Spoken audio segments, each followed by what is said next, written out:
Like, have some kilig of the motor rider. Because you know, sino ba yan ang may motor dyan na lumilipad pag nag-stop? Nakakilig.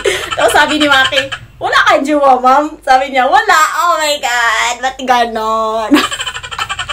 Yung mga rider ha, masyado kayong ma-interview in first ride. Ganon na siya mang-interview. Parang, for me, parang nakakakilig siya. Kasi diba, sabi ko sa'yo, ako na ang bahala sa'yo.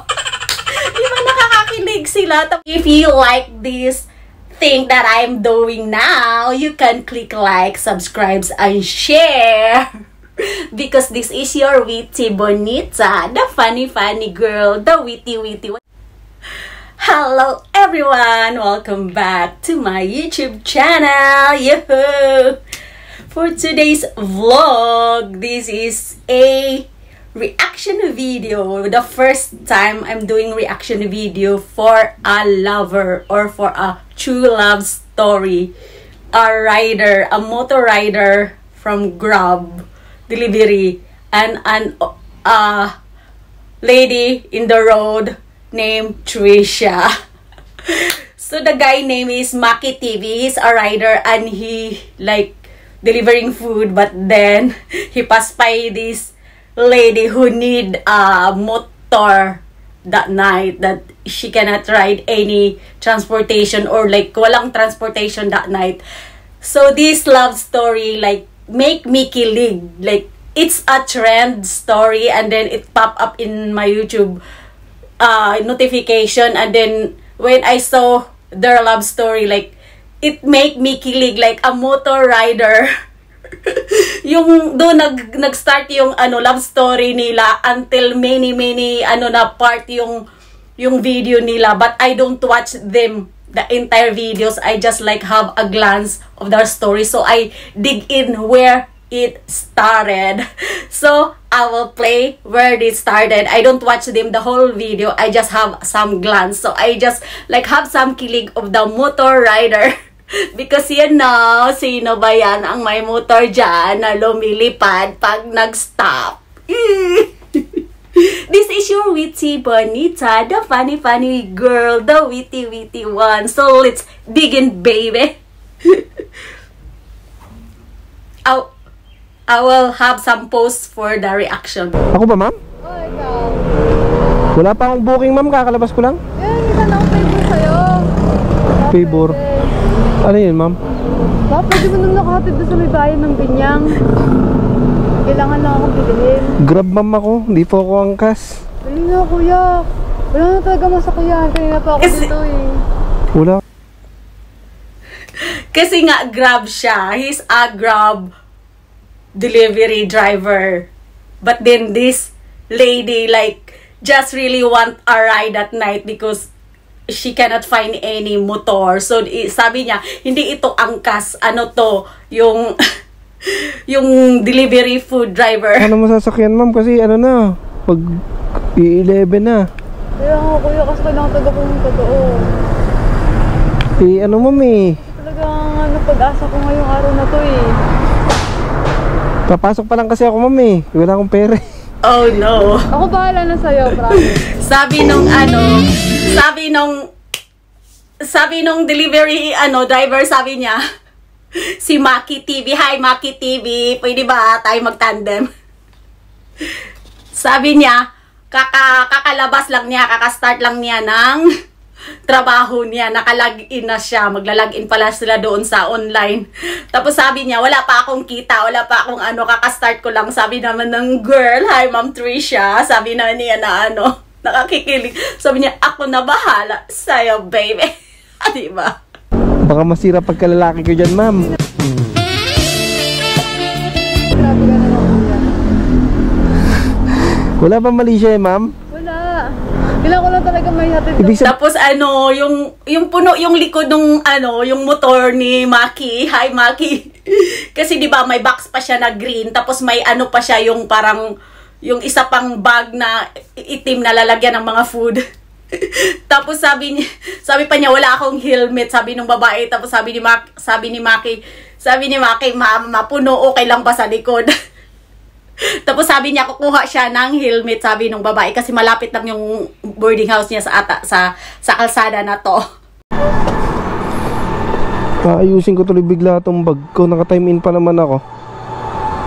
Patayin ko nga muna. Wala pa mali siya to, ma'am? Wala naman. Babiyahe pa lang kasi sana ako ng Grab, ma'am eh. Oo, nabahala sa'yo, promise.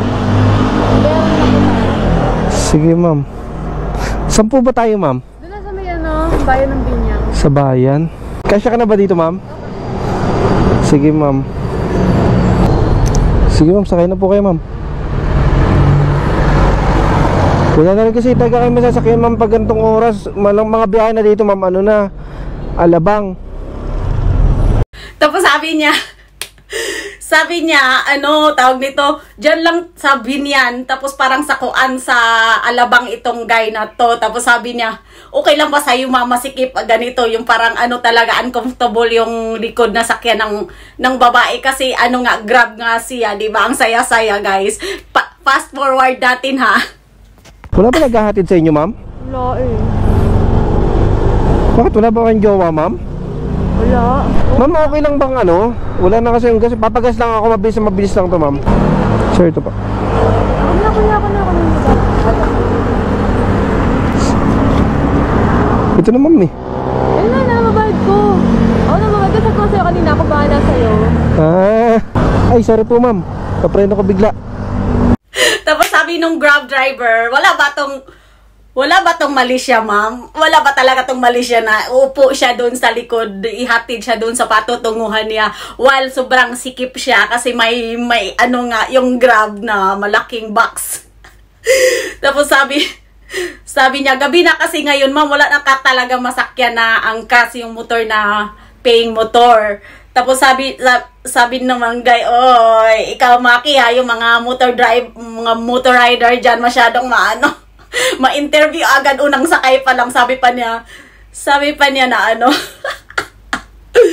wala bang naghahatid sundo sa'yo, ma'am? Wala ba? Sabi niya, wala. Sabi ni Ma'am Tricia, akakilig.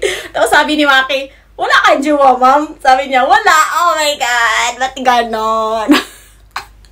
Yung mga rider ha, masyado kayong ma-interview in first ride. Ganun na siya mang-interview. Parang, for me, parang nakakakilig siya. Nakakakilig siya pag single ka. Pag ikaw yung babae at saka ikaw yung lalaki, pag wala kayong jowa or partner sa buhay, di ba? Kinilig lang ako kasi nakaka-relate ako somehow yung mga may motor dyan. Love story begin in the motor. Sa joyride magsisimula ang kaligayahan. Wait guys, fast forward. Maki nagpapagasolina ka agad. So the Grab rider stopped in a gasoline station to put some gas in his motor kasi wala na daw siyang gas. So nagpa-gasolina siya ng 200. But tinikuha siya ng 200. And then si Tricia naman, si Ma'am Tricia, kumuha ng 500. Sabi niya, ako na bahala magbayad kasi 'di ba sabi ko sa'yo, ako na ang bahala sa'yo. Di ba nakakakilig sila? Tapos ito naman si Maki na rider. Sobrang nagpasalamat na agad siya kasi sabi niya, hindi na kita sisingilin mamaya. Tapos drun na sila. Brrrr. Tapos biglang, bugs! Ganun ba? Pag nakagasolina, biglang ipreno ng malakas para maipit yung babae sa likod. Maki, you're so... Sabi nga nung babae, kasi kakamit lang nila, sabi ni Tricia na makauwi pa kaya ako ng buhay nito. Sabi naman ni rider, of course, as you promise, always you're safe in my hand. Hindi pala niya sinabi yun. Sabi niya na, syempre naman, makakauwi ka ng buhay. Tapos dumating na sila sa Binyan ba to? Binyan bang sabi nun? Tapos, nagulat na lang si Maki, natawa siya kasi namalingki lang pala. So, akala niya talaga yung importante yung pupuntahan, yung parang may kukunin yung babae. Yung importante yung bagay na kukunin niya. Yun pala, namamalingki lang siya doon sa mga yung street na nagbibenta. Tapos, unang dala niya parang isang plastic na malaki na mais. Sabi niya, ito lang palang pinagpunta mo dito. Akala ko naman napaka-importante. Oh, hindi. Sinabi niya sa sarili yun. Hindi niya sinabi kay Ma'am Tresha. Kasi nagpapakit ata to si Maki. Tapos sabi niya, oy, iwan mo muna kasi bumalik pa siya. Tapos bumalik nung may dalang parang apple. Apple in the eye. You're the apple in my eye. Yan na. Tumulo yung sipon ko. Tapos nag-ano na naman to si Maki. Nag-complain na naman siya. Sabi niya, ito lang pala ma'am ang pinunta mo dito. Sabi niya, tapos nagkarga na sila, tapos mahirap, hindi pwede ilagay sa loob ng box na niya kasi 'di ba? Conservative yung box niya, conservative. Para lang sa mga food na mainit siguro sa mga restaurant galing. Tapos yun parang matigas siguro yung mais or something. So sabi niya dito na lang, sabi ng girl, hawakan ko na lang to Maki. Sabi ni Maki, wag naman, pinaghirapan natin to pagpunta dito na lang sa harap. Yung ipatong na lang siguro niya sa paa. So, let's continue, guys. Ano lagi kong kunin? Ting gabi. Total naman, mukha na wala ka ng bukong. Tinggat ng oras. Okay lang naman sa akin, ma'am. Kahit ako na bahala sa'yo ting gabi.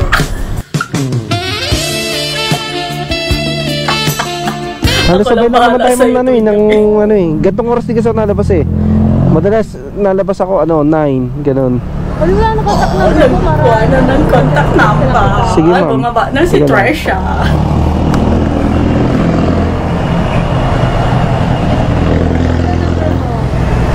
Uy, tinipe na ni Maki ang number. Kasi siya na bahala bawat gabi.